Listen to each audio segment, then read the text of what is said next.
What if behind one door there was another version of your life, almost the same, but not quite?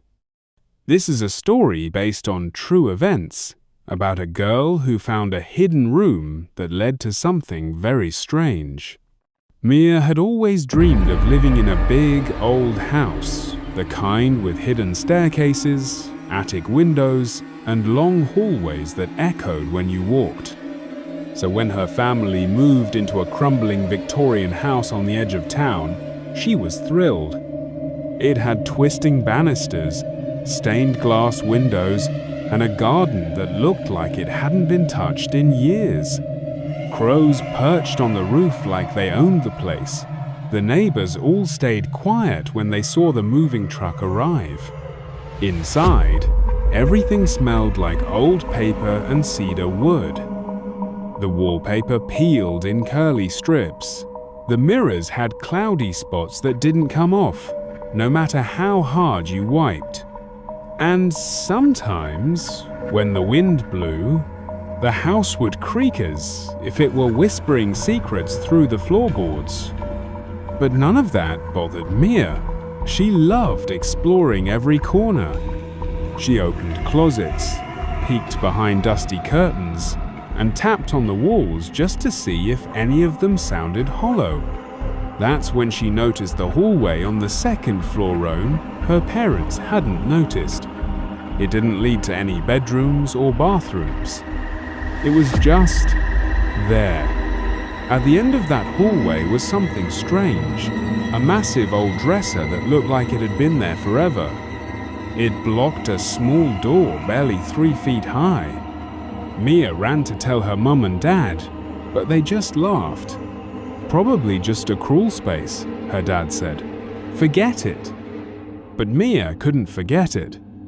That night, she lay awake, staring at the ceiling, wondering, what kind of crawl space needs a locked door with a keyhole shaped like a spider? The next morning, Mia waited until her parents were busy unpacking downstairs. She tiptoed back to the hallway, the quiet one. No one else seemed to notice. The air felt colder there, like the hallway had its own breath. Dust floated in the light like tiny glowing bugs. The giant dresser stood at the end, silent and heavy. It took her nearly 20 minutes to slide it just a few inches. The wood groaned loudly, as if the house itself didn't want it to move.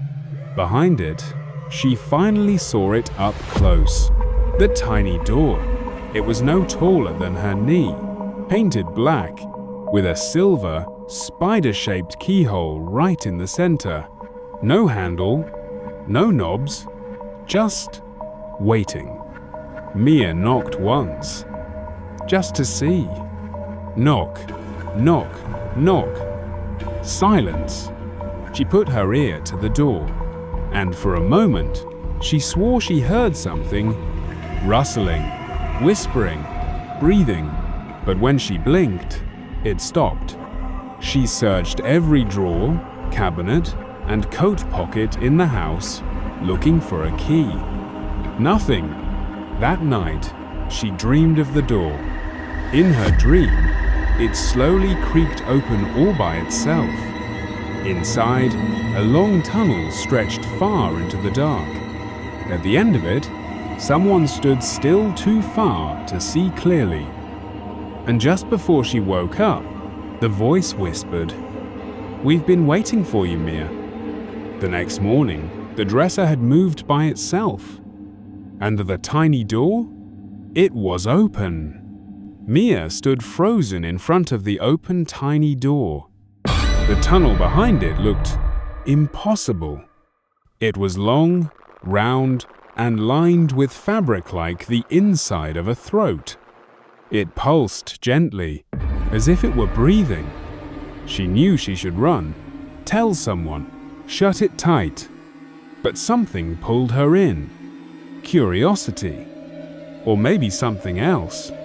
Mia crawled inside. The tunnel felt warm and soft, like crawling through a giant velvet snake. She could hear her heartbeat echoing against the walls. Every now and then, the tunnel would twist and stretch, and Mia wondered if she'd ever come back out. But finally, she saw light. She stepped out and gasped. She was standing in her house. At least it looked like her house. The furniture was there, the curtains, even the clock on the wall. But everything was too perfect. The couch cushions were always fluffed. The floor didn't creak. The air smelled like cinnamon and flowers. Outside the window, the sky was pink even though it should have been night. "Mia!" someone called cheerfully.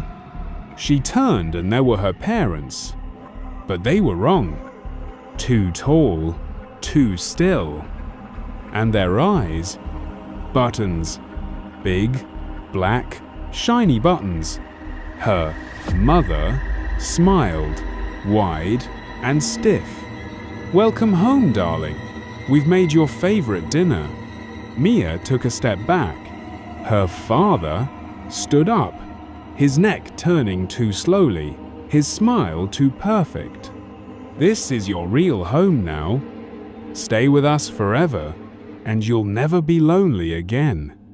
All we need is for you to sew on your buttons too." He held out a silver needle, threaded and waiting. Mia turned and ran, but the tunnel was gone. Just smooth wall. Behind her, the button parents began to laugh. Not loud, not evil, worse, kind. Mia backed away slowly. The smiles on the button-faced parents never faded. Their heads tilted in perfect unison, like dolls on strings. "You don't have to be afraid," the other mother cooed.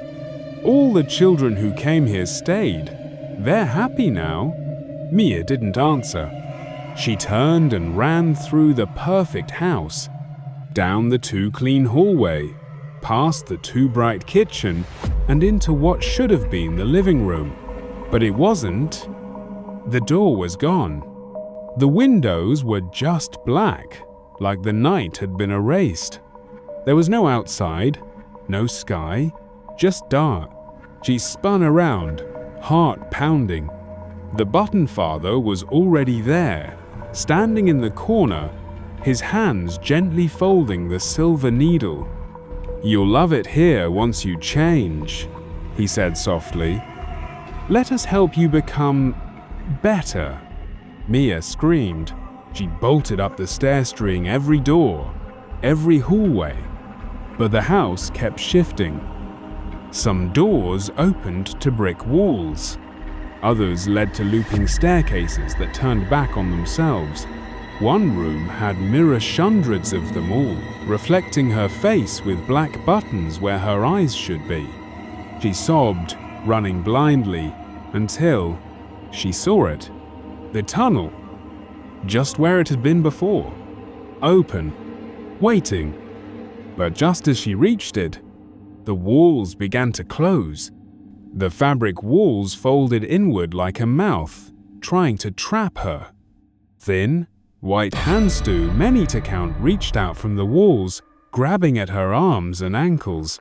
She kicked, screamed, crawled. Her fingers dug into the soft floor as she pulled herself forward. The tunnel hissed behind her. Whispers surrounded her head like flies.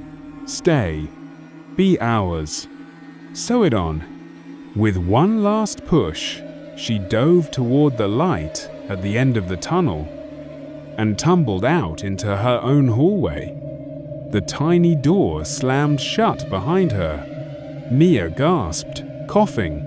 Everything was dark and dusty again. The air smelled like old wood. The tunnel was gone. Only the tiny black door remained closed tight. She locked it with a key she didn't remember holding. Then she pushed the heavy dresser back in front of it, her hands shaking the whole time. She didn't tell her parents. She didn't speak about it again. But that night, as she lay in bed, she heard one last sound from behind the wall. Tap, tap, tap. Then a whisper. "We'll be waiting, Mia." Days passed. Then weeks. Mia never opened the tiny door again. She didn't need to. She felt it there, always watching from behind the wall. At night, she avoided the hallway completely. She kept her bedroom light on, even when her parents said she was too old to be afraid of the dark. But she knew better now. Some fears aren't silly. Some fears are warnings. The dreams continued. Sometimes she saw the other house again bright and twisted. The button-eyed parents called her name sweetly from the windows. Other times she saw the tunnel, only now it was longer, darker, and filled with children whispering from behind walls. "We didn't escape. She's still looking. Mia, come back." One morning she found something strange under her pillow. A single black button. Threaded. Waiting. She threw it into the fireplace. But the next night, it was back. Mia finally told her grandmother, who had lived in the house long before she was born. Her grandmother went pale. "That door wasn't supposed to open," she said softly. "We sealed it shut with iron and salt. I warned your parents never to move the dresser. That place, it's hungry." Mia asked if it would ever come for her again. Her grandmother only said this: "It always comes back, but you must never answer when it knocks." That night, the tapping returned. Tap, tap, tap. And then, from the other side of the wall, "We missed you, Mia." Some doors should never be opened. Some voices should never be answered. So next time you hear tapping in the walls, don't tap back, because they might be waiting for you next. Like, subscribe, and remember, always check your house for hidden doors.